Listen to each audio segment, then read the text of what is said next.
Ready. Tialf, het toonoonjouwende retreat Mekka van de Vrood. Al van de jaren 70 jaar. Eerst zonder dak. Doe mij dak. Maar nu, na 24 jaar, is Tialf verouderen. Er moet wat barren om de concurrentie met andere landen aan te kennen. In 2008 komen de eerste loeren. En net van de minsten. Als je in andere trainingslocaties is gewoon dat het in andere landen eigenlijk volle beter is. En dan begint de tombola onmogelijkheden. 3 opties binden. Het oude Tialf vernijen voor 50 miljoen of nog wat goedkoper. Of nijbouw bij het Abelense stadion voor 100 miljoen euro. Het is echt om de nijbouwvariant op de Noordplot op zijn haalbaarheid te toetsen. Maar de steden vinden 100 miljoen voor de nijbouw viersten te duur.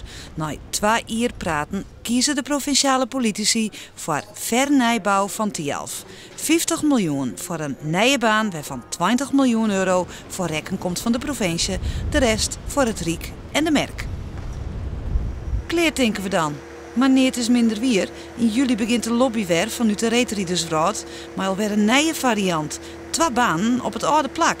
Een wedstrijdhal en een trainingsbaan voor de topsporters. Als je het goed wil combineren, dan moet je denk ik naar een 2-banen optie. En blijkbaar is deputaire Konst uitzoeken. In november komt hij ter verrassing met het voorstel 2 banen. Kosten 106 miljoen euro. Nog duurder als de nijbouw bij Sportstad Jereveen.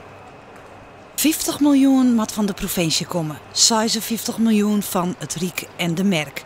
Maar dat geldt het er nog net. Ik hier de stik makkelijker zien als het was geweest weer. Maar we hebben ook wel een concept. Verbjustering bij gewoon partijen, like als GreenLinks. Dan met er nog weer 50 miljoen bij.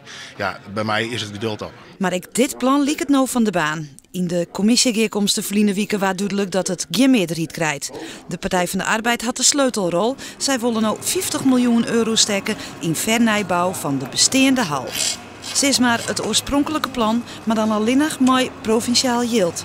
Yield van Merk of Riek worden net meer neemt. Mooi. Waar besliste wat en vooral waarom? Is Bigeliks de KNSB de baas?